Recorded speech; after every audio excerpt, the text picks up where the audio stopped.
या आजच्या आराधनेची सुरुवात आपण प्रार्थनेने करूया. आपण सर्वजण आपले नेत्र बंद करूया आणि यावेळेस आपण प्रार्थना करूया. हालेलुया, स्तुतीस पात्र बयास योगी माझे पवित्र आणि प्रिय परमेश्वर बाबा, आकाश आणि पृथ्वीच्या निर्माण करत्या प्रभू, आज आम्ही तुझ्या चरणाजवळ येतो प्रभू. आज हा सुंदर असा दिवस प्रभू, आजचा नवीन दिवस तू आमच्या जीवनामध्ये जोडला म्हणून आज आम्ही तुझ्या नावाला धन्यवाद देतो. तुझी स्तुती करतो प्रभू, तुझी आराधना करतो प्रभू.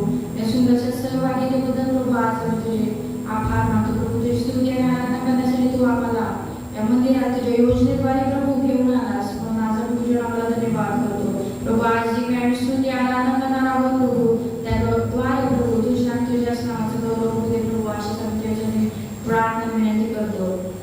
या ठिकाणी आलेल्या प्रत्येकावर प्रभू तुझा आशीर्वाद पाठवून त्यांना सामर्थ्य दे, त्यांच्या बरोबर तू राहा प्रभू. अशी आमच्या प्रार्थना विनंती करतो. पुढची वेळ तुझ्या हाती समर्पित करत ही प्रार्थना तारणारा प्रभू येशू ख्रिस्त त्याच्या गोड पवित्र प्रिय आणि सामर्थ्यशाली नावाने केली म्हणून तो आहे. आमेन. यावेळेस एक स्तोत्र आपण वाचूया. स्तोत्र संहिता 95 उपकार स्मरणाचे गीत. याहो या, आपण परमेश्वराचा जय जयकार करू, आपल्या तारण दुर्गाचा जय जयकार करू. उपकार स्मरण करीत आपण त्याच्या पुढे जाऊ, स्तोत्रे गात त्याचा जय जयकार करू. कारण परमेश्वर थोर देव आहे, सर्व देवाहून तो थोर राजा आहे. त्याच्या हाती पृथ्वीची खोल स्थले आहेत, पर्वताची उंची शिखरेही त्याचीच आहे. समुद्र त्याचा आहेच, त्यानेच तो उत्पन्न केला, कोरडी भूमी त्याच्याच हाताने घडवली गेली. या परमेश्वर जो आपला उत्पन्न करता, त्याच्या पुढे आपण गुडघे टेकू, त्याची उपासना करू, त्याला नमन करू, कारण तो आपला देव आहे आणि आपण त्याच्या कुणातील प्रजा, त्याच्या हातचा कळप आहोत. आज तुम्ही त्याची वाणी ऐकाल तर किती बरे होईल. तरी आपण सर्वजण आज परमेश्वराची स्तुती आणि आराधना करूया. जसे या वचनांमध्ये सांगितलं आहे की कारण तो आपला देव आहे म्हणून आपण त्याच्यासोबत गुडघे टेकू, त्याची उपासना करू आणि त्याला नमन करू. या आपण सर्वजण मिळून काही गीते गाऊन परमेश्वराला धन्यवाद देऊया. गीत आहे तेरा प्यार है महान, तेरा प्यार है जहान, मैं जो पहले मुर्दा था तूने डाली मुझ पे जान, क्यों ना बोलूं फिर मैं तेरी जय जयकार. जर आपल्याकडे गीताचं पुस्तक आहे असेल तर त्याच्यामध्ये 159 पान आहे, 159. त्याच्यावर 240 नंबरचं गीत आहे, 240. या आपण सर्वजण मिळून गीत गाऊन परमेश्वराला धन्यवाद देऊया. तेरा प्यार है महान, तेरा प्यार है जहान, मैं जो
आमच्यासाठी बोलणारा असू दे प्रभू, अशी त्यांच्याकडे प्रार्थना विनंती करतो. स्तुती आराधना प्रभू तू मान्य केलीच म्हणून आज आम्ही तुझे आभार मानतो. बेबी पुढची वेळ तुझ्या हाती समर्पित करत ही प्रार्थना दादा प्रभू येशू ख्रिस्त त्याच्या गोड पवित्र प्रिय आणि सामर्थ्यशाली नावाने केली म्हणून तू आहे. आमेन.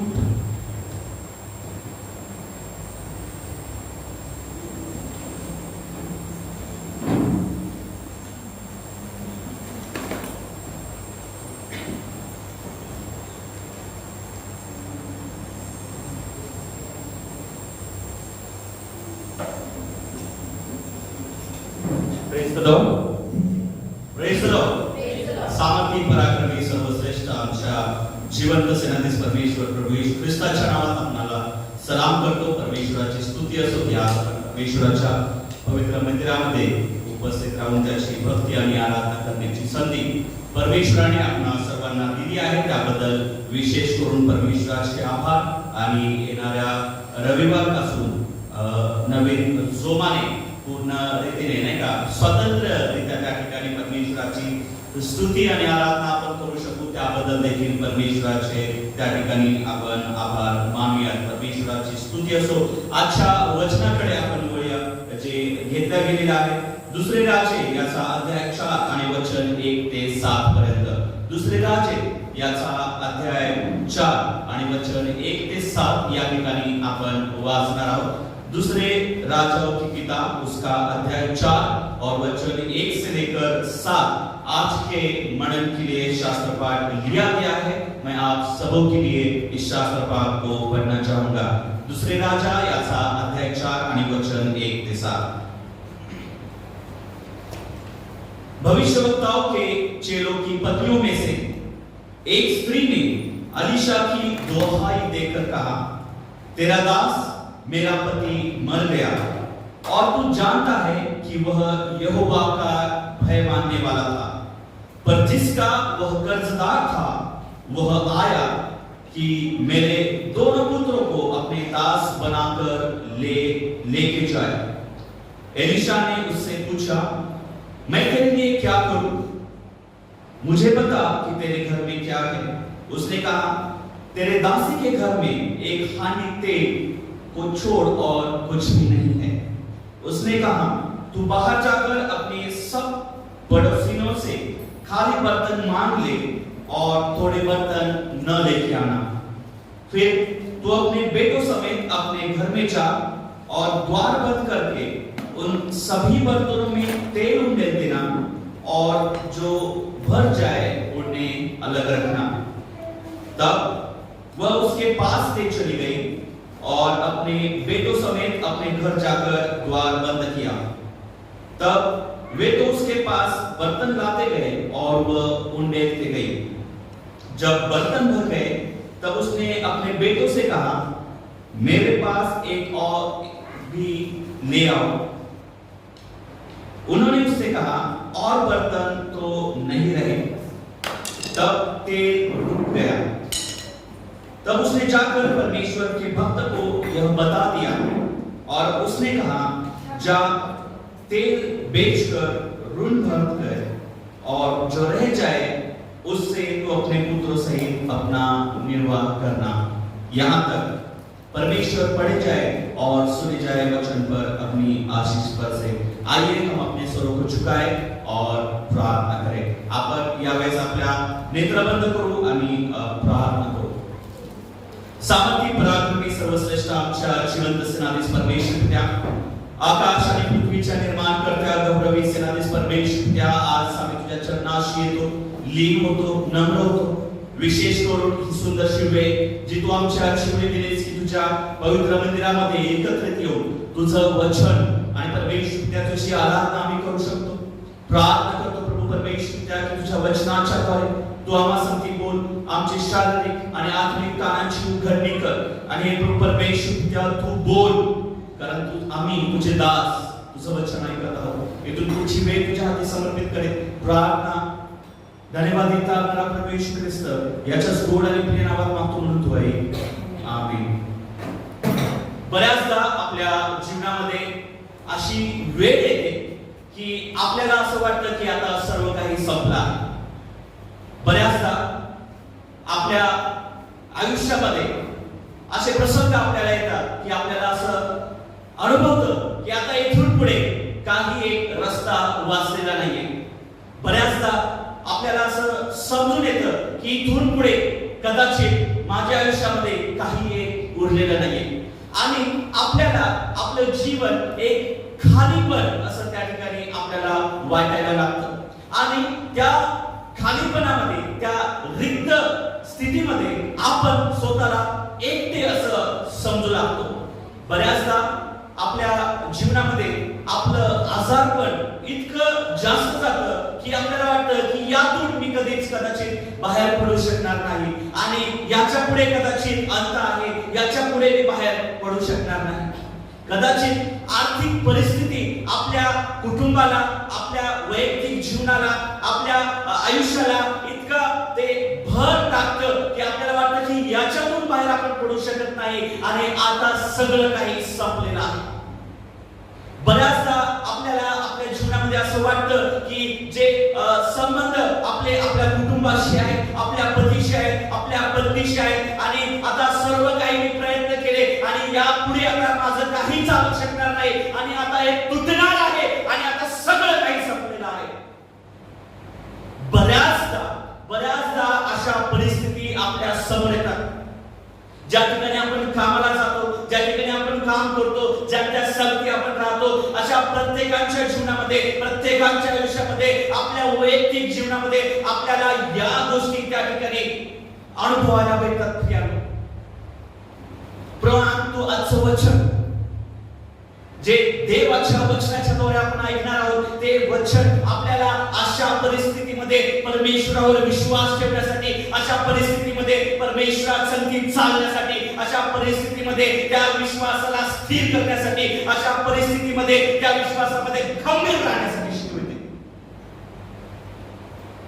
आणि म्हणून अशा परिस्थिती आपल्या जीवनामध्ये येऊन त्या परिस्थितीमध्ये स्थिर राहून परमेश्वराचं गौरव हे आपल्या जीवनाच्या द्वारे आपण करू शकतो. हे आज आपल्या वचनाच्या द्वारे प्रेरणा आपण शिकणार आहोत.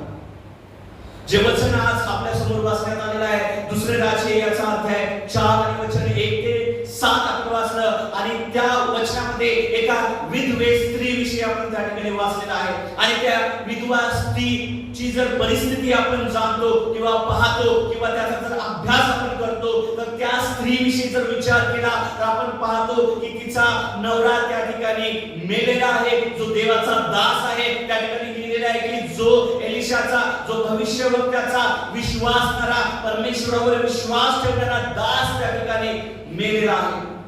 आणि ही स्त्री त्या ठिकाणी आपल्या लेकरांना सांभाळत आहे. एवढंच नाही तर त्या ठिकाणी ज्यावेळेस एलिया संगतीत संभाषण करत असते त्यावेळेस असं कळायला भेटतं की या स्त्रीच्या जीवनामध्ये अशी परिस्थिती आलेली आहे की ती आपल्या लेकरांना सांभाळतच आहे, परंतु त्याचबरोबर इतरांचं कर्ज देखील त्याच्या जीवनामध्ये आहे. त्याचबरोबर या सगळ्या परिस्थिती सोबत अजून एक गोष्ट अशी आहे की ती ज्यावेळेस या लोकांचं कर्ज फेडत आहे, तिचा नवरा तिच्या संगती नाहीये, तिच्या हाताला काम नाहीये, त्यासोबत अशी परिस्थिती तिच्या जीवनामध्ये सामोरे आलेली आहे की तिच्या जीवनामध्ये खाण्यासाठी एक धान्याचा अन्न किंवा कण देखील नाहीये. आणि अशा सगळ्या परिस्थितीमध्ये ती गुरफटलेली असताना तिला असं वाटतं की आता माझ्या जीवनामध्ये काही एक उरलेलं नाहीये, सर्व काही रिकामं झालेलं आहे, माझं जीवन आता अंतास आलेलं आहे.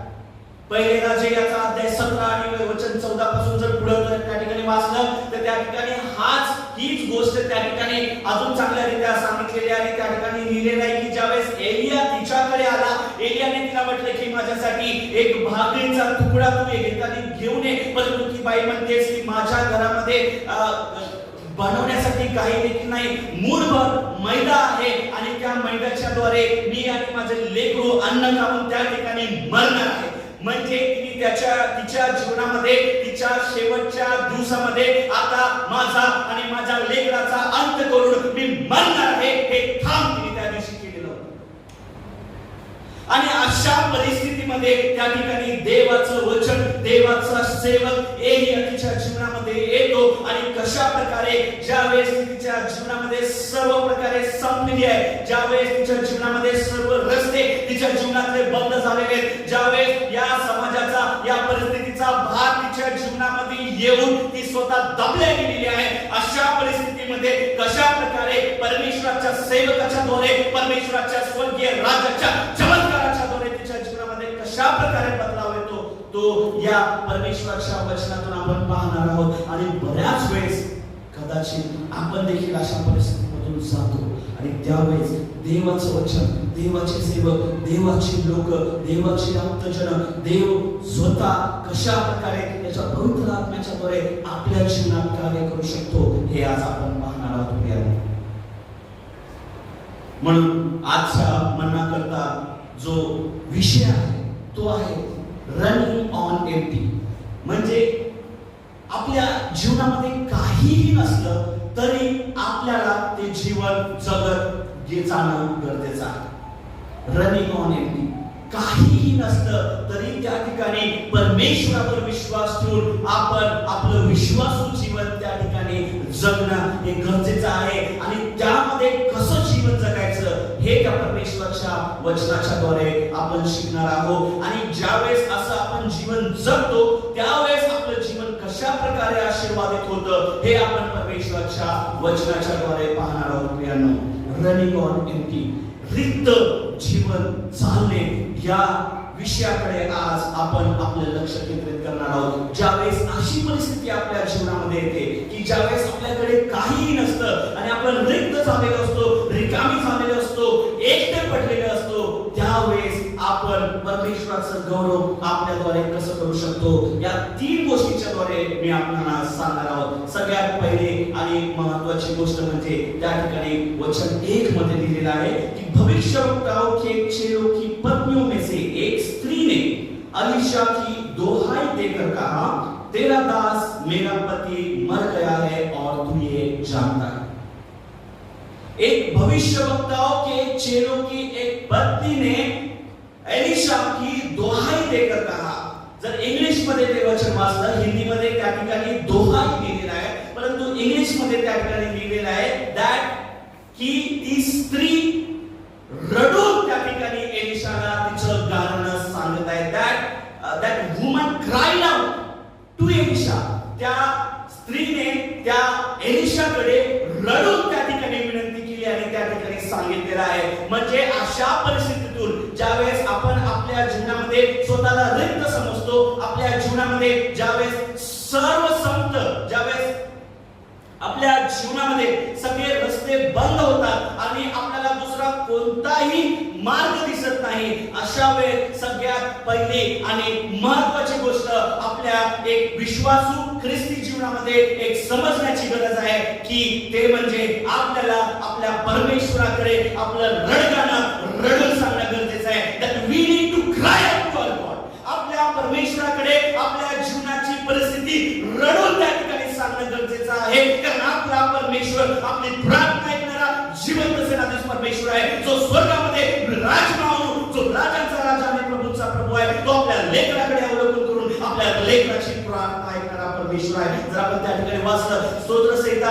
याचा अध्याय 34 आणि वचन 17 आणि 18 जर त्या ठिकाणी वाचलं तर त्या ठिकाणी लिहिलेलं आहे की मी रडून परमेश्वराकडे प्रार्थना केली आणि त्या ठिकाणी परमेश्वराने माझी प्रार्थना ऐकली. म्हणजे ज्यावेळेस आपण आपल्या मनाने, अंतःकरणाने, विश्वासाने आपल्या अश्रुनात ज्यावेळेस परमेश्वराचा धावा करतो त्यावेळेस परमेश्वर आपल्या अश्रूंकडे पाहतो आणि आपल्या अश्रूंची प्रार्थना ऐकून त्या ठिकाणी त्या प्रार्थनेचं उत्तर देतो.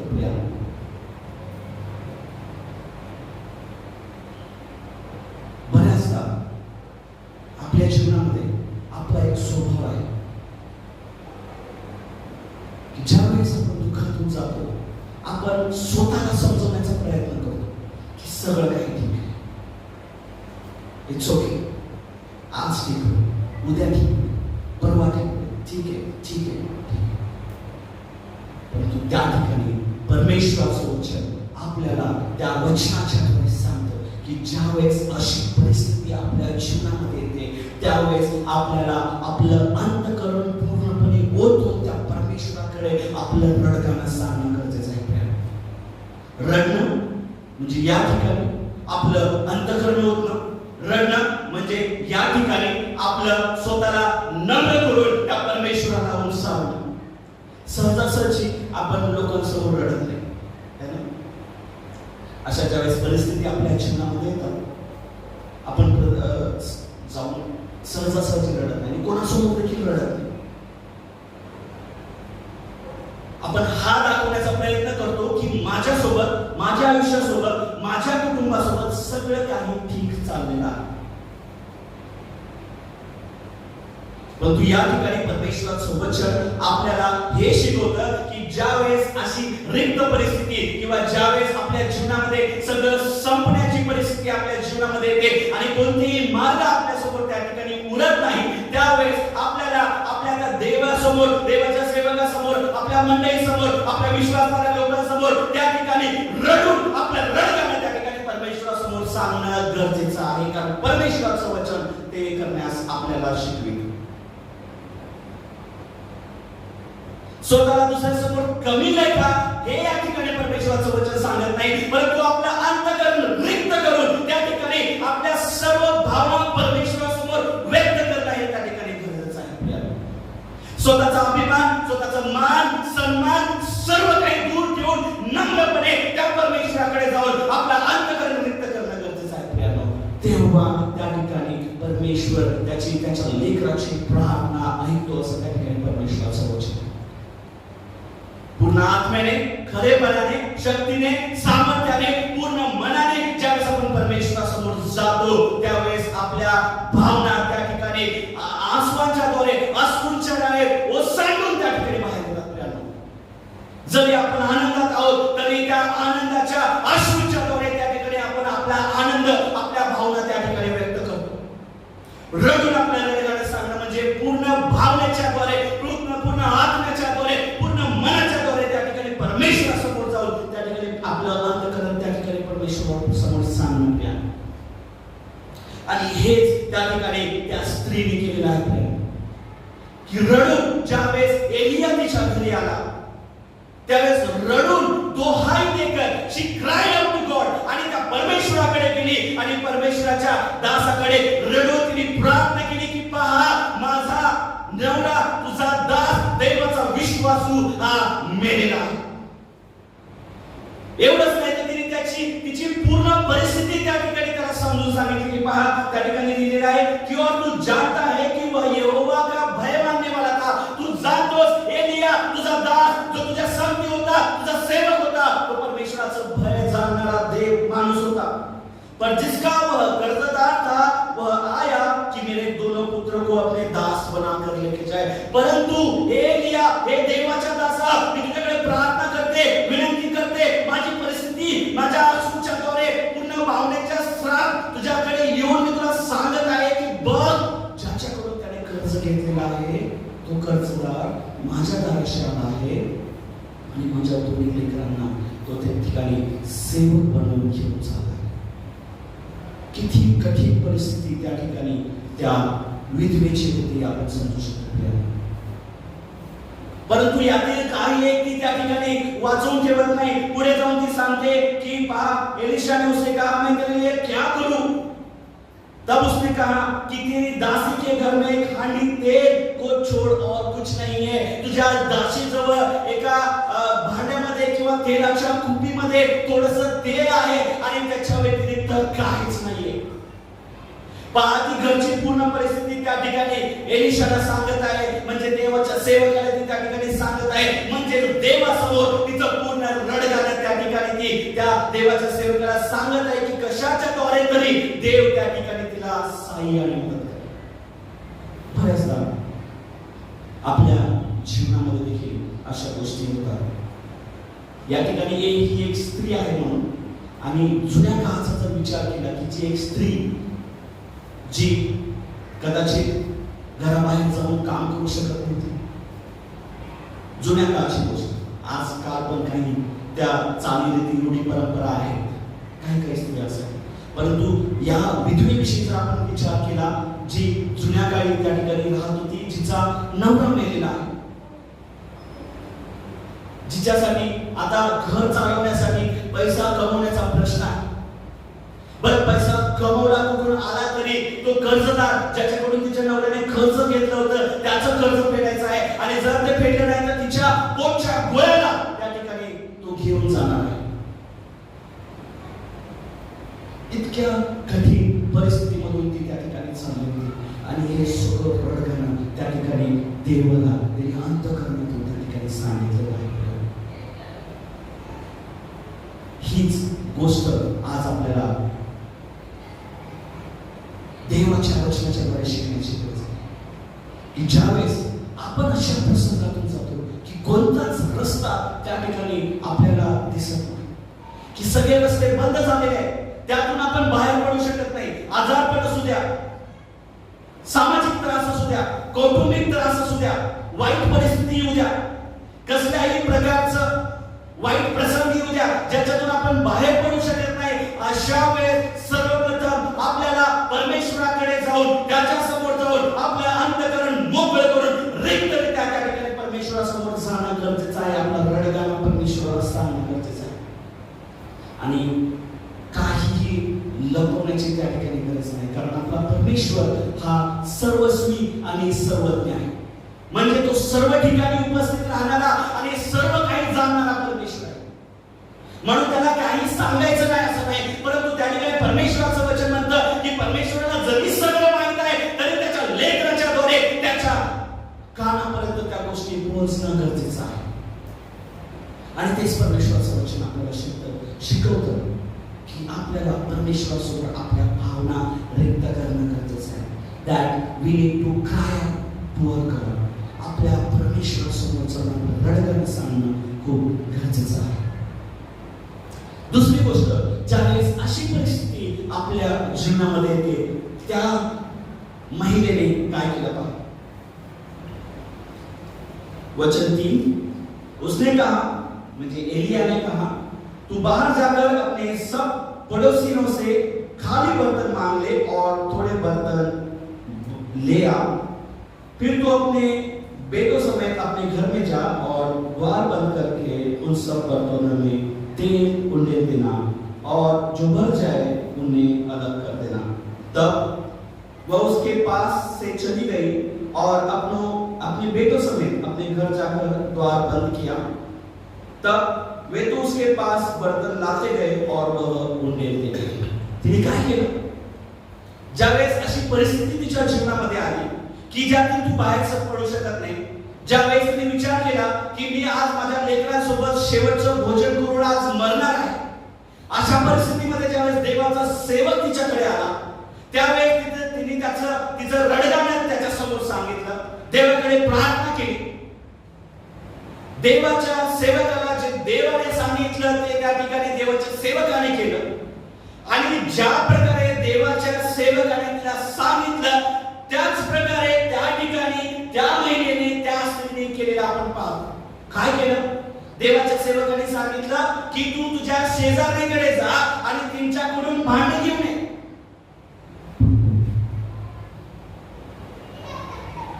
तिने विचार केला, अरे बाबा कसं जाऊ लेकराला दुसऱ्याच्या घरात, आजपर्यंत मी हात पसरले नाही. परंतु तिने हा विचार केला की देवाचा सेवक देवाच्या द्वारे माझ्या संगती बोलत आहे आणि जो त्या प्रकारे सांगत आहे ते मला करण्याचा भाग आहे आणि म्हणून त्या ठिकाणी ती स्त्री तेच करते जे त्या ठिकाणी देवाचा सेवक तिला करायला लावतो. थोडक्यात त्या ठिकाणी ती लोकांपर्यंत पोहोचते. अशा वेळेस ज्यावेळेस आपले सर्व रस्ते बंद होतात, अशा वेळेस ज्यावेळेस आपले सर्व मार्ग बंद होतात, द्वार बंद होतात, आपल्याला लोकांपर्यंत पोहोचणं गरजेचं आहे. That we need to reach out to the people. माझ्या जीवनात संकट आहे, माझ्या जीवनात त्रास आहे, माझ्या जीवनात आजारपण आहे, माझ्या कुटुंबामध्ये त्रास आहे, मी सहन करत आहे, लोकांना याचं काही घेणं देणं नाही. अशा काळामध्ये, आजच्या काळामध्ये प्रभू परमेश्वर त्याच्या लोकांच्या, त्याच्या मंडळीच्या, त्याच्या सेवकांच्या द्वारे तो त्या ठिकाणी लोकांना मदत करतो. आणि हेच परमेश्वराच्या वचनाच्या द्वारे आपल्याला पाहायला मिळतं की अशा परिस्थितीमध्ये first we need to cry out to God. आपल्याला देवाकडे रडगाणं त्या ठिकाणी करायचं आहे. त्यानंतर we need to reach out to the people. आपल्याला लोकांपर्यंत जायचं आहे. का जायचं आहे? कारण लोकांपर्यंत ती गोष्ट आपल्याला पोहोचवायची आहे, ती गोष्ट आपल्याला शेअर करायची आहे. त्या ठिकाणी सांगितलेले नाहीये की ती सगळंच सांग म्हणून, फक्त लोकांपर्यंत जा. आणि याने सांगितले की त्यांच्याकडून भांड्या 10 शेजारी असतील, 10 लोकांच्या ती घरी जाईल. कोणी जास्त जवळचं असेल, कोणाला तरी तिने पाहिलं नसेल, कोणाला माहिती नसेल की कदाचित ही त्यांची शेजारी आहे, कदाचित दूरचं नातं असेल, कदाचित जवळचेच असेल, कदाचित तिला रागवणारे, त्यांना न आवडणारी ही असेल. वेगवेगळ्या गोष्टींचा अनुभव त्या ठिकाणी कदाचित तिला असेल, परंतु या कोणत्याच गोष्टीचा त्या ठिकाणी तिने विचार केला नाही. आणि जे एलियाने तिला सांगितलेलं आहे तेच त्या ठिकाणी तिला करताना आपण पाहत आहोत. आणि ती लोकांपर्यंत पोहोचते, म्हणजे त्या ठिकाणी आपल्या जीवनातल्या काही महत्त्वाच्या गोष्टी ती लोकांना सांगते. अशी परिस्थिती ज्यावेळेस आपल्या जीवनामध्ये येते, कदाचित एखादी स्त्री त्रासातून जात असते, मानसिक असेल, शारीरिक असेल, सामाजिक असेल, तिचा छळ होत असेल. एखादा पुरुष असेल जो त्रासातून चाललेला असेल, हाताला काम नसेल, परिस्थिती वाईट असेल, पैसे कमवता येत नसतील, आजारी असेल. एखादा मुलगा असेल जो अभ्यासात वीक असेल, मेंटली मानसिकदृष्ट्या तो त्रासामध्ये असेल, त्याला कशा तरी गोष्टीचा त्रास होत नसेल. अशा वेळेस आपण, हा मानवाचा स्वभाव आहे की आपण प्रयत्न करतो की लोकांपर्यंत हे गेलं नाही पाहिजे. चुकतोय का मी चुकतोय का? असं होतं का नाही होत? आपण असा विचार करतो की नाही करत की मला जो त्रास होत आहे, मला जे प्रॉब्लेम्स होत आहे ते लोकांपर्यंत पोहोचले पाहिजे, लोकांना दिसलं नाही पाहिजे.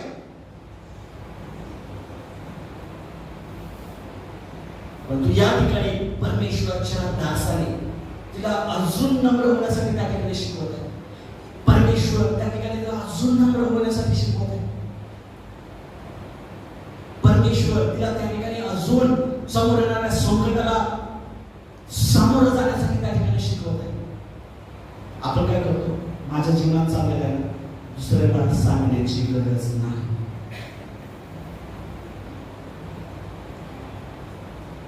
लेखन पण बऱ्याचदा आपल्या आई वडिलांना त्यांच्या जीवनामध्ये काय चाललेलं आहे सांगत नाही. हे लेखनासाठी आहे. स्त्रिया बऱ्याचदा त्यांच्या जीवनात काय होत आहे हे आपल्या पतीला किंवा आपल्या आई वडिलांना सांगत नाही. हे त्या स्त्रियांसाठी आहे. पुरुष लोक जे त्रासातून चाललेले आहेत ते बऱ्याचदा पुरुष आहे, मी रडू शकत नाही, मी लोकांसमोर जाऊ शकत नाही. या सर्व अशा पुरुषांसाठी परमेश्वराचा वचन आहे की आपल्याला लोकांपर्यंत, जे आपले विश्वास आहेत, जे शेजारी आहेत, जे आपल्या जवळचे लोक आहेत, अशापर्यंत पोहोचण्याची गरज आहे. कारण जेणेकरून आपली परिस्थिती आपण त्यांना सांगू शकतो. त्या ठिकाणी परमेश्वर लाजायला सांगत नाही. त्या ठिकाणी परमेश्वर आपल्याला स्वतःला खालचा दर्जा द्या असं सांगत नाही. परंतु त्या ठिकाणी प्रभू परमेश्वर आपल्याला नम्र होण्यास शिकवत आहे. कारण ज्यावेळेस आपण नम्र, त्यावेळेस परमेश्वराचं सामर्थ्य आपल्या जीवनात काम करतं. ज्यावेळेस आपण नम्र, त्यावेळेस परमेश्वराचं गौरव आपल्या जीवनामध्ये होतं. कारण ज्यावेळेस आपण नम्र, त्यावेळेस परमेश्वराचं सामर्थ्य आपल्या जीवनामध्ये काम करतं. पवित्र आत्म्याच्या द्वारे परमेश्वर आपल्यामध्ये काम करतो. परमेश्वराचं वचन सांगतं, जे शेवटले ते, जे नम्र त्यांना उंच उचलण्याचे. आणि हे परमेश्वर आपल्याला आपल्या जीवनातून सांगण्याचा प्रयत्न करतो, शिकवण्याचा प्रयत्न करू शकतो. आणि म्हणून आपल्याला अशा परिस्थितीमध्ये लोकांपर्यंत पोहोचण्याची गरज आहे. कारण ज्यावेळेस आपण लोकांपर्यंत पोहोचतो, आपली परिस्थिती लोकांना सांगतो, आणि काही वेळानंतर, काही दिवसानंतर ज्यावेळेस ही परिस्थिती बदलते, त्यावेळेस तेच लोक देवाचं गौरव आपल्या जीवनाच्या द्वारे आणि म्हणून ते आपल्याला लोकांपर्यंत पोहोचवणं गरजेचं आहे. डायरेक्ट मी बरं झालं म्हणून चर्चमध्ये जाऊन अनाउन्समेंट करतो आणि साक्ष देतो म्हणून नाही. पहिले मी त्रासात आहे हे लोकांना कळणं गरजेचं आहे की खरोखरच ही त्रासात आहे आणि या लोकांनी पाहिलेलं आहे आणि आता ही त्रासातून बाहेर गेलेली आहे हे देखील लोकांनी पाहिलेलं आहे. त्यावेळेस देवाचं गौरव होतं. प्रिया,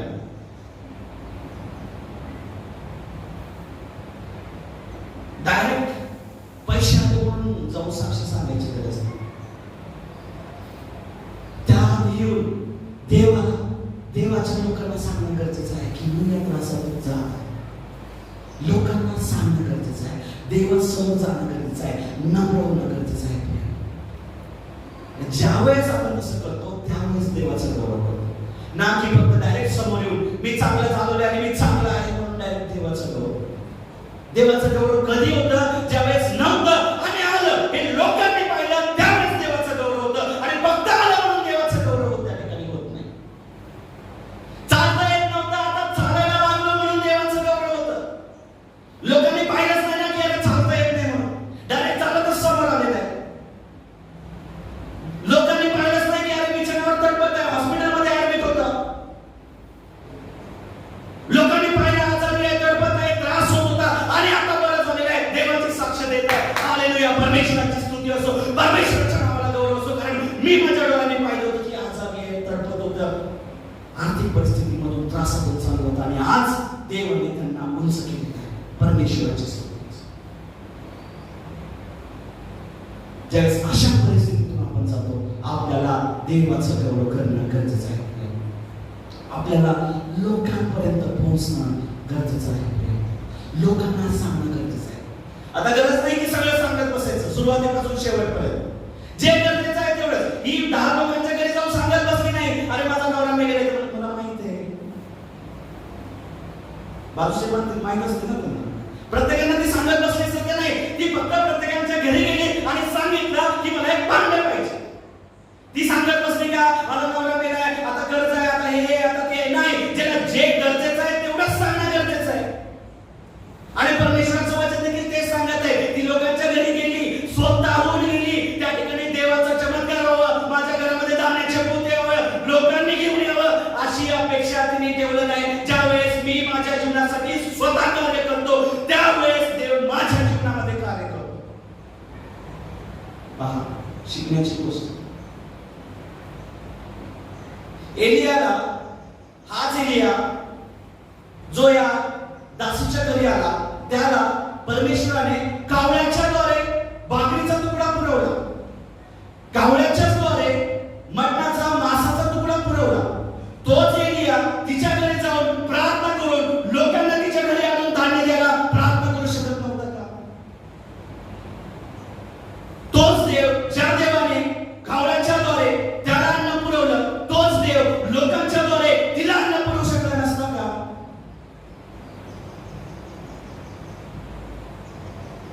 हा विचार करणं आपल्याला गरजेचं आहे की आपला देव कशा प्रकारे कार्य करतो, कशा प्रकारे आपल्याला तयार करतो, कशा प्रकारे आपल्या जीवनामध्ये देवाचं गौरव करून आणतो, कशा प्रकारे तो त्या ठिकाणी कोणत्या परिस्थितीमध्ये आपल्याला वापर करून घेतो याचा विचार करणं गरजेचं आहे. अशा परिस्थितीमध्ये देवासोबत खंबीरपणे उभं राहणं आपल्याला गरजेचं आहे. अशा परिस्थितीमध्ये लोकांसमोर जाऊन लोकांना सगळ्या गोष्टी सांगणं गरजेचं आहे. आणि हा माणसाचा स्वभाव आहे की आपण लोकांपासून त्या गोष्टी लपवतो, सांगत नाही. मजाकीची गोष्ट नाही किंवा जोक म्हणून नाही, परंतु मागील 2 वर्षामध्ये आपल्याला बराचसा अनुभव आला की घरामध्ये पॉझिटिव्ह जर निघालं तर आपण सांगितलं नाही का. मजाकीची गोष्ट नाही, सिरियस आहे नाही का. गरजेचं होतं लोकांना सांगणं आजारी नाहीये, आजारी आहोत, घरामध्ये आहोत, माहीत नाही पॉझिटिव्ह आहे का नाही, कदाचित येऊ शकतं, परंतु आपण बऱ्याचदा त्या गोष्टी लपवण्याचा प्रयत्न केला आणि लोकांना ते त्या ठिकाणी सांगितलं नाही. त्यांचा पण जीव त्या ठिकाणी धोक्यात घातला. सर्दी आहे, त्रास आहे, खोकला आहे, ताप आहे, तरी लोकांमध्ये जाऊन आपण फिरत. परंतु आपल्या मंडळीमध्ये आपल्या विश्वासामध्ये आला आपल्या लोकांना आपण त्या ठिकाणी सांगितलं नाही. लपून त्या ठिकाणी आपण बसलो आणि हा माणसाचा स्वभाव आहे. परंतु परमेश्वराचं वचन त्या ठिकाणी त्या माणसाच्या स्वभावाला तोडण्यासाठी शिकवलं. परमेश्वराचं वचन आपल्याला त्या ठिकाणी आपल्या जीवनामध्ये वेगळ्या प्रकारे कार्य करण्यासाठी शिकवतो. आणि या महिलेच्या बाबतीत देखील देवाने तेच प्रकारे केलेलं आहे.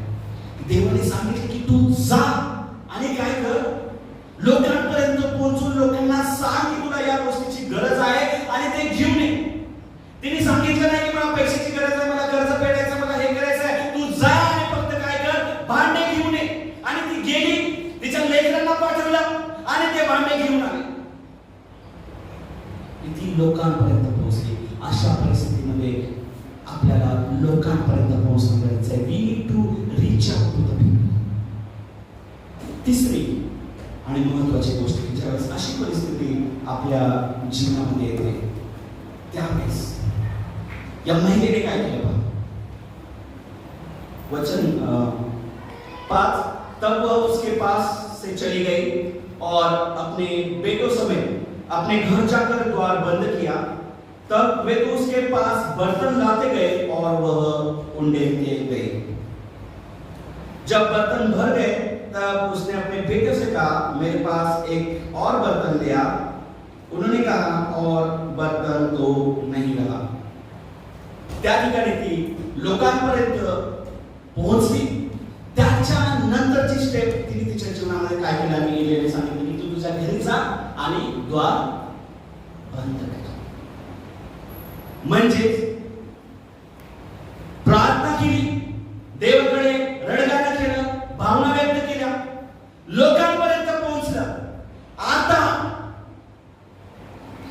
शांत होऊन, स्तब्ध होऊन,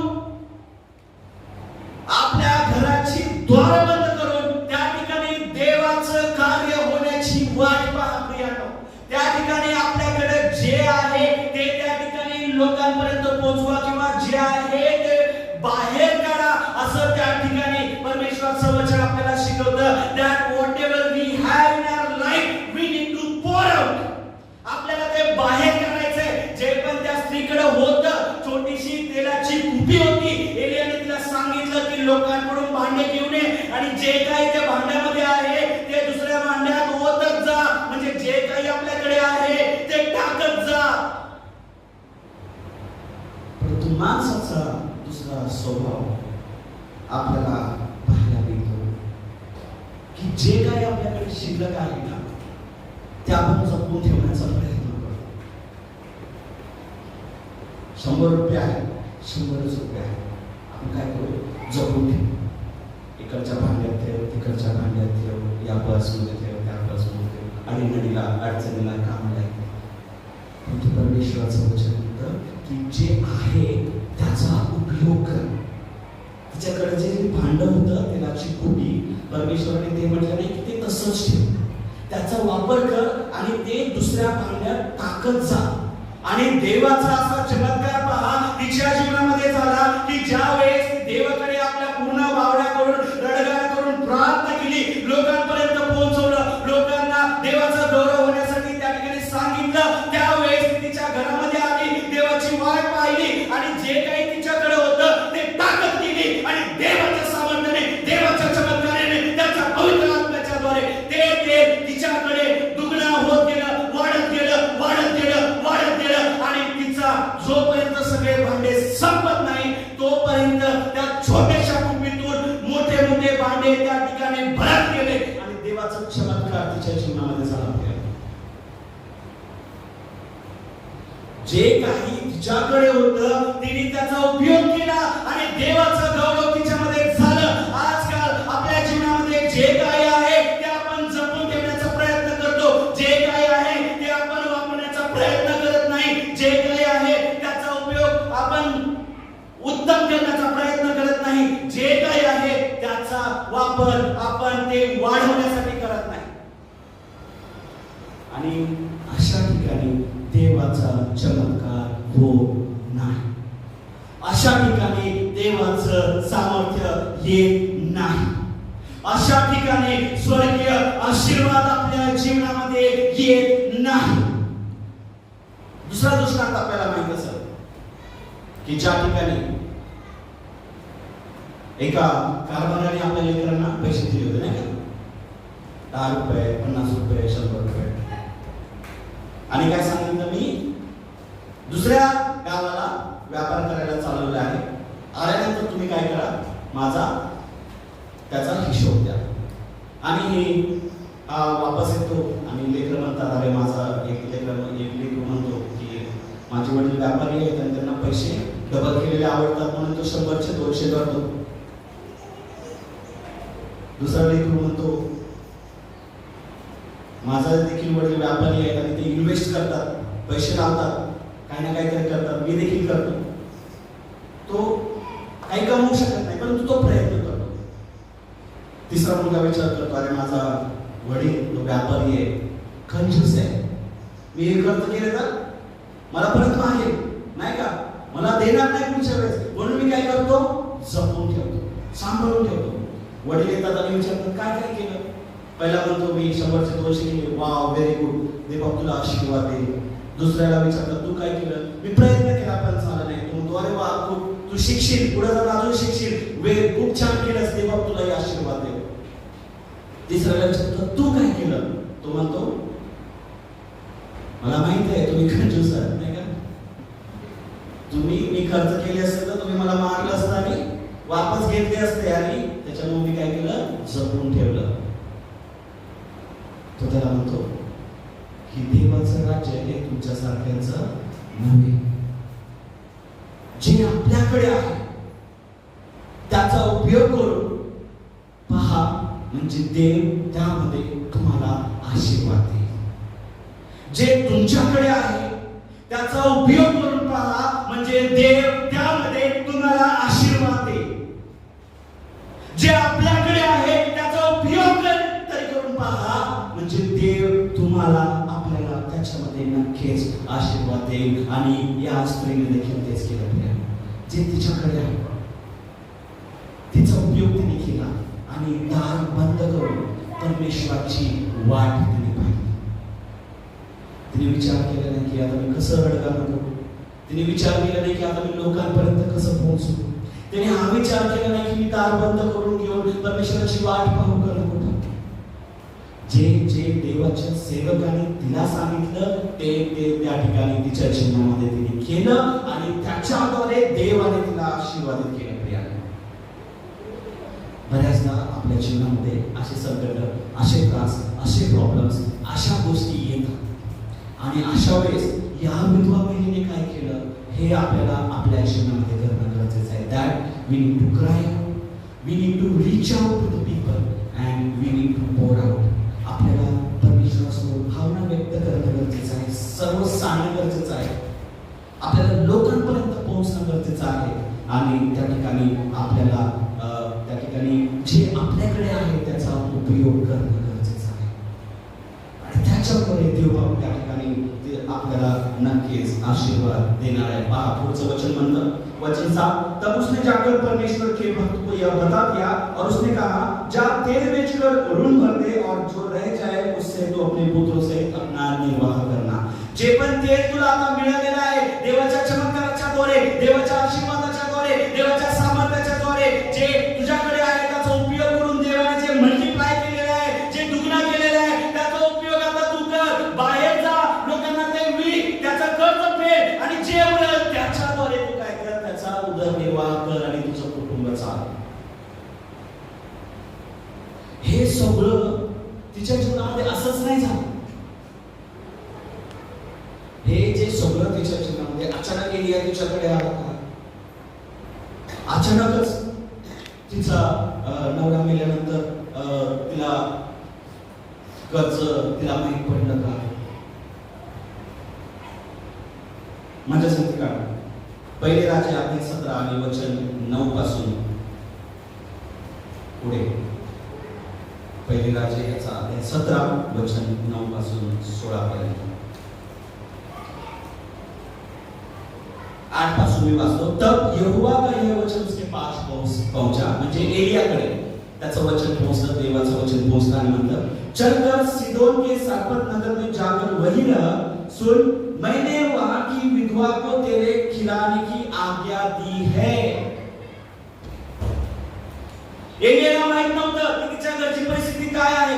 एलियाला माहित नव्हतं की तिच्याकडे जेवायला अन्न आहे का नाही, कारण स्वतः एलियाला जेवायला त्या ठिकाणी अन्न नव्हतं. अध्याय 17 आणि वचन 1 2 3 4 5 6 जर त्या ठिकाणी वाचले, 1 ते 7 त्या ठिकाणी लिहिलेले आहे की एलियाला जेवायला नव्हतं. त्या ठिकाणी एलियाला काय केलं, परमेश्वराने त्या पर्वतावर पाठवलं आणि कावळ्याच्या दोरे त्याला अन्न पुरवलं आणि पाणी पुरवलं.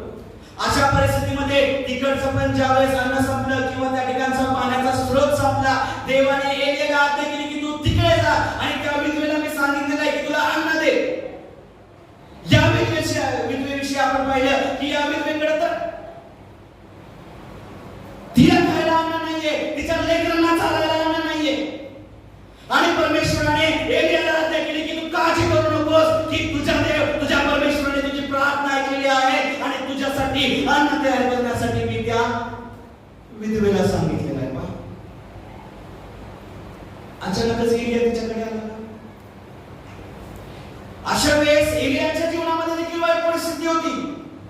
त्याने देवाची प्रार्थना केली, तो देवाच्या लोकांपर्यंत गेला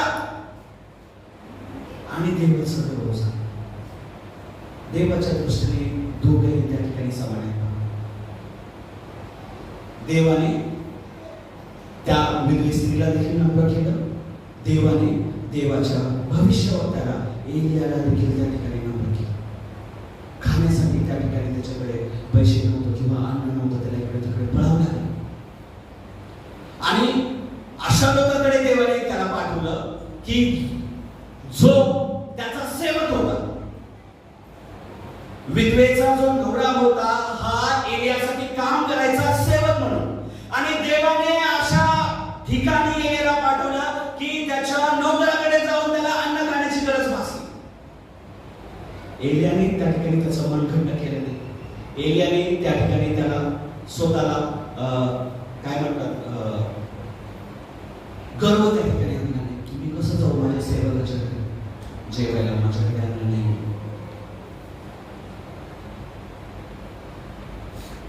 परंतु त्या ठिकाणी ज्यावेळेस देवाचं गौरव होणं निश्चित असतं, देव सगळ्या गोष्टी घडवून आणतात. गरज एलियाची होती, गरज विधवे स्त्रीची देखील होती.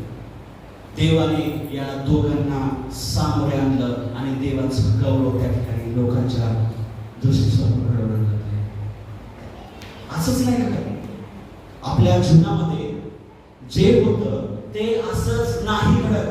आपल्या जीवनामध्ये जे त्रास येतात ते असेच येत नाही. आपल्या जीवनामध्ये आपल्याला परीक्षेला सामोरं जावं लागतं, हे असंच येत नाही. आपल्या जीवनामध्ये आर्थिक परिस्थिती बिकट होते, ही अशीच होत नाही. आपल्या जीवनामध्ये आजारपण येतं, हे असंच येत नाही. आपल्या जीवनामध्ये आपल्याला बोजामध्ये कर्जामध्ये डुबावं लागतं, हे असंच होत नाही. त्या ठिकाणी परमेश्वराचं गौरव गरजेचं असतं. आणि म्हणून त्या ठिकाणी जे परमेश्वराचं वचन सांगतं, जे देवाची आज्ञा होते, जे देवाचे सेवक, जे देवाची मंडळीकडून आपल्याला करायला शिकवतं, ते आपल्याला करणं भाग असतं. आणि त्याच्याद्वारे आपल्या जीवनात परमेश्वराचं गौरव होतं आणि आपल्या जीवनामध्ये देवाचं कार्य आणि त्याच्याद्वारे आपण आशीर्वाद होतो. पहा, त्या ठिकाणी अध्याय पहिले राजा याचा अध्याय 17 आणि वचन 14 जर वाचलं त्या ठिकाणी लिहिलेलं आहे की क्योंकि इस्राएल का परमेश्वर यो कहता है कि जब तक यहोवा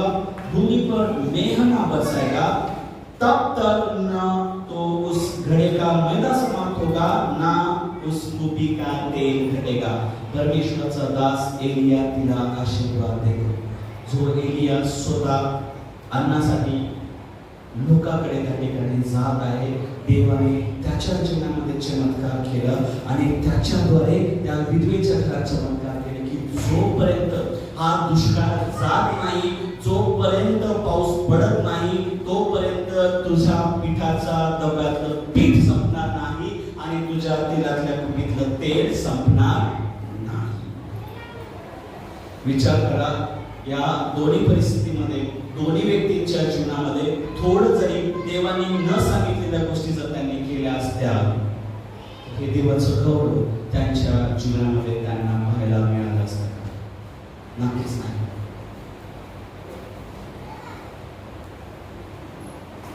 परमेश्वराची प्रार्थना करा. आपलं रडगाणं त्या ठिकाणी परमेश्वराला सांगा. रडून आपल्या भावना परमेश्वराकडे व्यक्त करून लोकांपर्यंत पोहोचण्याचा प्रयत्न करा. आणि वाढवून देवाचा चमत्कार होईपर्यंत आपल्याकडे जे आहे त्याचा उपयोग करा. प्रभू परमेश्वर करो या वचनाच्यामुळे आपल्या सर्वांना तो आशीर्वादित करो. यावेळेस आपण एक साक्ष ऐकणार आहोत. परमेश्वराचे आभार त्या ठिकाणी आपण ऐकणार आहोत आणि त्या साक्षीच्या द्वारे नक्कीच परमेश्वराचं गौरव आपल्यापर्यंत पोहोचल ही परमेश्वराकडे आशा आहे. कृपया करून मी विनंती करतो की समोर दिनाने आपली साक्ष त्या ठिकाणी आपल्या समोर सांग. Praise the Lord. Praise the Lord. Okay, मी खरोखर परमेश्वराचे कोटी कोटी धन्यवाद देते की देवपाने आमच्या जीवनामध्ये हा सुंदरसा दिवस होता आहे. आणि जसं सर्वांना माहिती आहे की पॅन्डेमिकच्या पहिलेच मी काम सोडलं. 11 मार्चला माझं काम सुटलं. म्हणजे मी डिसेंबरमध्येच रिझाईन केलेलं आणि मार्चमध्ये मला सोडावं लागलं. 11 मार्चला मी काम सोडलं आणि 22 मार्चला लॉकडाऊन चालू झालं. आणि मी या हेतूने काम सोडलं की एकतर मला देवाची सेवा करायची होती चर्चमध्ये, संडे स्कूल आणि महिला मंडळाला टाइम द्यायचा. सेकंडली माझ्या बेबीसाठी, कारण की मला ट्रॅव्हल करता येणार सारखं. आणि चौथं ऑब्व्हियसली हजबंड आहे. हजबंडपासून लांब राहणं देखील चांगलं आहे. आम्ही त्याच्यासाठी लग्न नाही केलं की आम्ही लांब राहू शकतो. तर हे सर्व एम्स होते मनामध्ये आणि म्हणून आम्ही दोघांनी विचार केला आणि दोघांनी कन्क्लुजनपर्यंत आलो की मी काम सोडणार आहे. वन ऑफ द बेस्ट काम होतं, सर्वात चांगली सॅलरी होती, सगळं बेस्ट होतं. म्हणजे जे पोला तोटामध्ये ते सर्व मला त्या कामामध्ये भेटत होतं. बट देवबाबाची प्लॅन ते माझ्यासाठी नव्हते. आणि मी तिथे 7 वर्ष काम केले. मी ॲक्च्युली जेव्हा 19 वर्षाची होती तेव्हापासून मी कामाला लागले. तर 27 वर्षापर्यंत मी काम करतच होते. आणि हे जेव्हा काम सुटलं तेव्हा मला खूप दुःख झालं. खूप वाईट वाटलं. अरे मे बी आता जूनमध्ये काम चालू होईल तर मला जूनमध्ये गौरवमध्ये काम लागेल. पण जून गेला, डिसेंबर गेला, पुन्हा एकदा जून आला, नेक्स्ट इयर आला. म्हणजे 1.5 वर्ष झाले मी जॉबलेस होते. काम नव्हतं मला. पण तरी देखील देवबापाने आमची काळजी घेतली. देवबापाने आम्हाला प्रत्येक गोष्ट पुरवली. जसं काळक साहेबांनी वचन सांगितलं आज, खूप सुंदर ते एस्पेशली माझ्यासाठी होतं असं मला वाटतं की भलेही आम्ही संकटातून चाललेलो, फायनान्शियल प्रॉब्लेम्समधून चाललेलो, आमचे खूप सारे इंटरेस्ट लोन्स आहेत, इन्स्टॉलमेंट्स आहेत, ते भरायचे होते आम्हाला. पण तरी देखील देवबापाने आमची काळजी घेतली. एकदा पण आम्हाला असं नाही वाटलं की आम्ही कुणाजवळ हात पसरावे आणि लोकांनी आम्हाला द्यावं. पण प्रत्येक गोष्ट देवबापाने आम्हाला क्षणोक्षणी पुरवली. एक लहान बेबी आहे, त्याच्यासाठी देखील पैसे लागतात. जसं तुम्हाला माहिती आहे की कधी हॉस्पिटलाइज झाला, कधी आजारी पडला तर on the spot 500, 1000 to 1000 rupees जातात. पण तरी देखील देवबापाने आमची एक्स्ट्रीम काळजी घेतली या 1.5-2 वर्षामध्ये. आणि आम्ही खूप विश्वासू रीतीने प्रार्थना करत होतो की देवबापा, if you will give us the best. मला फक्त एवढंच माहिती होतं की देवा जे पण देईल आणि बेस्ट देईल. आणि सेकंडली माझी खूप इच्छा होती की मी जिथे पण काम लागावी ती ख्रिश्चन असावी शाळा कॉलेज जे पण आहे. कारण की माझी इच्छा नव्हती की दुसऱ्या रिलिजनमध्ये स्कूलमध्ये काम करावं जिथे मला त्यांची पूजा करावं लागेल किंवा त्यांच्या धर्मांना प्रायोरिटी द्यावं लागेल आणि आपण नाही बोलू नाही शकत जिथे आपण काम करतो. तर माझी खूप मनापासून इच्छा होती की काही पण होते रे बाबा, you give me the best. तुझ्या डोळ्यामध्ये जे पण बेस्ट आहे ते. आणि जून झाला, जुलै झाला, ऑगस्ट झाला. ऑगस्टमध्ये मला कॉल आला सेंट सेबास्टियनमध्ये. मी तिथे इंटरव्ह्यू दिलेलं, ॲप्लिकेशन्स दिले, खूप सारे धडपड केले. बिकॉज माझी इच्छा होती की मला तिथे तरी काम भेटावं. Because this is one of the best schools in the world. तर मी खूप अप्लाय केलं आणि देवबापाच्या इच्छेनुसार तिथे वेकन्सी झाली. 2 वेकन्सीज होते कॉलेजसाठी आणि एक ऑलरेडी सरांना भेटलेली. तर सेकंड मी एक्सपेक्ट करत होते की मला भेटेल. पण मी माझं ग्रॅज्युएशन मध्ये केले, BA मध्ये केले, म्हणजे आर्ट्समध्ये केले. आणि तिथे वेकन्सी होती कॉमर्ससाठी. पण इंग्लिश मीडियमची मुलगी आहे, इंग्लिशमध्ये शिकली आहे, म्हणून त्यांना इंग्लिश टीचर देखील पाहिजे होती. तर त्यांनी मला बोलवलं, फादरांनी इंटरव्ह्यू घेतली आणि त्यांनी मला सांगितलं की आम्ही तुम्हाला सांगू, आम्ही तुम्हाला कळू. तर मी बोलले ठीक आहे, काही प्रॉब्लेम नाही. मग मला नंतर कॉल आला, मला बोलले की 3 महिने तुम्हाला थांबावं लागेल, कारण की जी टीचर आहे जिने रिझाईन केलंय ती परत ती गेल्यावरती आम्ही तुम्हाला बोलू, कारण की आम्ही 2-2 जणांना एकत्र सॅलरी देऊ नाही शकत. मी बोलले ठीक आहे. मी ती होप पण सोडून टाकली, कारण की मी बोलले मला नाही वाटत माझं कन्फर्म ते जॉब, कारण की मी आर्ट्समधून केलं आहे माझं ग्रॅज्युएशन. तर तरी पण मी प्रार्थना करत होते, ट्युशन्स घेत होते साईड बाय साईड. तेव्हा ट्युशन्समध्ये देखील लेकरांना वाढवत होता. जिथे मला 2 लेकरं होते, आता माझ्याकडे 70 लेकरं आहेत. ते सर्व देवबापाची कृपा आहे. आणि मग मी फक्त प्रार्थना, मी दोघं एक्सपेक्ट पण नव्हतं करत गोष्टी. आणि 31st मला कॉल आला, म्हणजे उद्या जॉईनिंग, आणि आज मला कॉल आला की उद्यापासून तुम्हाला यायचे कॉलेजला. मी बुक्स कधी उघडले नाही 11चे, कधी काहीच केलं नाही, कारण की मी होपच नव्हती केली. मी बोलले फक्त त्यांचा कॉल जेव्हा येईल तेव्हा आपण बघू 1-2 दिवसा पहिले. तर मला कॉल आला, from tomorrow you have to join. तर मी इमिडिएटली गेले, गुगल करायला लागले, बुक्स चेक करायला लागले, आणि काय बुकमध्ये सिलेबसमध्ये काय आहे त्यांच्यासाठी. आणि मग मला फादरांनी बोलवलं. नेक्स्ट डे फादरांनी सांगितलं की okay you have to take these subjects. आणि मी देवाच्या कृपेने 11वी आणि 12वी कॉमर्समध्ये घेते. तर त्यांनी ते कन्सिडर केलं, आणि तिला कॉमर्सचं थोडंफार तरी बॅकग्राऊंड आहे. ऑल्दो एवढी शिकलेली आहे, पण कॉमर्सचं तिच्याकडे बॅकग्राऊंड आहे. मग त्यांनी मला बोलवलं आणि डिस्कस केल्या गोष्टी, आणि काम भेटलं. आणि मी खरोखर देवबापाचे एवढे उपकार मानते.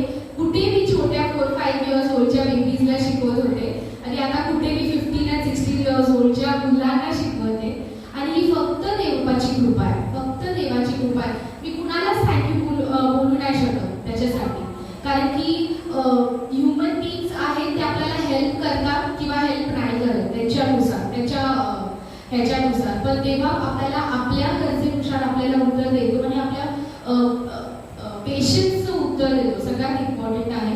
आणि खरोखर देवबापाचे मी एवढे उपकार मानते की देवबापाने मला हे सुंदरसं काम दिलं आहे, जेणेकरून मी फक्त त्याचाच गौरव करू शकते, आणि त्याच्या नावाला गौरव देऊ शकते, म्हणून देवाचे उपकार मानते. आणि सेकंडली माझी अशी इच्छा देखील होती की मी भलेही कामाला नाही, तर तरी देखील मी मिनिस्ट्री करावी. आणि जसं आपल्याला माहिती की सेकंड लॉकडाऊनमध्ये मी संडे स्कूल पण स्टॉप केलं, कारण की मला रिस्क माझ्या बेबीसाठी घ्यायची नव्हती. पण मग 1 महिन्यानंतर मी आणि कविता एकत्र आलो, आणि आम्ही बोललो की आपण ॲटलिस्ट ऑनलाईन चालू करू संडे स्कूल. आणि आम्ही ऑनलाईन स्टार्ट केलं, आणि ऑनलाईनमध्ये देखील आपले इथं मुलं येतच होते, पण दुसरे देखील गावाचे मुलं येतात. म्हणजे अमरावती आहे, आणि बुलढाणा आहे, दुसऱ्या गावातले लोक, UP, MPचे देखील मुलं आहेत, मुंबईवरून मुलं सगळे जॉईन होतात. आणि सर्वजण एवढे आशीर्वाद प्राप्त करीत आहे. आणि ते लिटरली आम्हाला बोलले की लॉकडाऊन संपल्यावरती तुम्ही प्लीज ऑनलाईन स्टॉप नका करू, कारण की आमच्या लेकरांना आतापर्यंत संडे स्कूल भेटलंच नाही. तर मी खरोखर देवबापाचे उपकार मानते की आमची संडे स्कूलमध्ये देखील वाढ झाली. इथे देखील तुम्ही जर कधी येतात सॅटर्डेला, तुम्ही बघता की किती लेकरं येऊन आशीर्वाद प्राप्त करतात, आणि खरोखर देवबापाचा गौरव करतात. म्हणून देवाचे उपकार मानते की देव